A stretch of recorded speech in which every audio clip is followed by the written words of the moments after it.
Hello and welcome to my channel. My name is Shadareia Allen and I'm a licensed clinical mental health counselor in the state of North Carolina. If you are a mental health professional or you have any interest in becoming a mental health professional, then this channel is for you.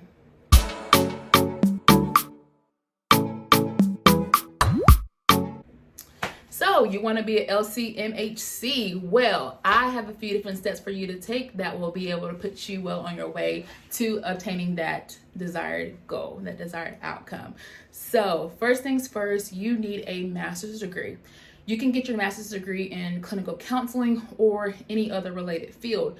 Some of those fields could be rehab counseling, addictions, marriage and family therapy, kind of got psychology, got a few different options to choose from. But whatever that related degree is, you must have courses amongst 9 different areas that the board requires.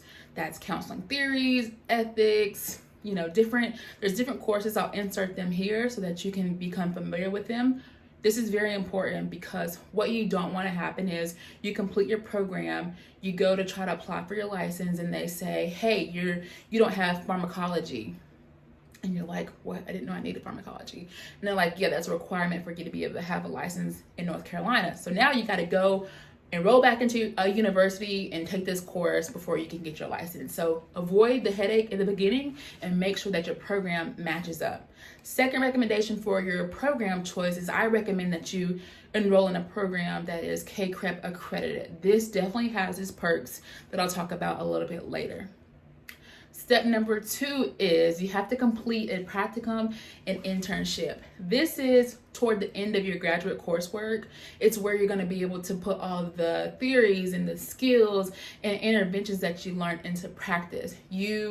Your program, my program required it, your program may, but you have to record yourself on video, preferably, and submit this to your professors and they review it and they're able to give you some constructive criticism so that you can develop your skill and become the sharp therapist that you so desire to be. These videos can also be shown to your peers, they can be shown to your site supervisors, and they're able to get feedback. It seems like a nerve-wracking process in the beginning to hear yourself on audio, to feel like you're exposed in that way, but rest assured that everybody is at the same level that you are. And there is so much valuable feedback that comes from those videos that you can take and begin to implement. So it's a very, very critical and very essential, but developing and strengthening process. So yeah, don't be nervous about that. We can talk more about that later, but it's very, very helpful. Step number 3 is that you need to take the CPCE exam. So remember earlier how I talked about the importance of being in a CPCE accredited school. Thankfully, my university was CPCE accredited, so I was able to take this exam before I graduated. A lot of people, if your school's not CPCE accredited, you have to have your degree conferred before you can sit for that exam. Again, I was able to take that exam about 5 to 6 months before I graduated. I knew my score before I graduated, kind of got that stress off of me. I could focus on wrapping up my end of the year projects. So highly, highly, highly recommend a CPCE accredited program. And besides, who doesn't want to graduate from a school or a program that's accredited, right? So fourth is you're going to have to apply to the licensing board. I recommend that you do this early. If you know that you're graduating in May or December, you have that anticipated graduation date, I will begin that application about 4 months before. Here's the reason why. I had a peer of mine, we graduated in May. So my peer, she began her application in like February or March of that year. I didn't begin my application until 2 weeks to graduation. We graduated in May of 2018. 2 weeks later, she was licensed. I didn't get licensed until 2 months later because I began my application. What I thought was normal timing. I'm thinking, oh, it's gonna take 2 weeks to process, yaze. No, it took 2 months for my application to process. I can make a separate video to go over that whole process. For some reason, I was out of the loop, probably because I didn't schedule an appointment with my advisor, who was one of my professors, who could have told me that information, but I want to make sure that you know it. So take that, apply early. apply early if you can. There is of course a $200 fee for the application, $200+ fee for the application. You have to pay for fingerprints. Those things take a little bit of time to come back with references, so begin early. Fourth, you have to have 3,000 hours of supervised practice. So you graduated, you have applied to the board, you've taken the exam, you've done all that you needed to do. The board has now issued you a license. So now you are associate level license. It's like compared to having a learner's permit. You can now go out and drive, but you need somebody else in the car riding along with you.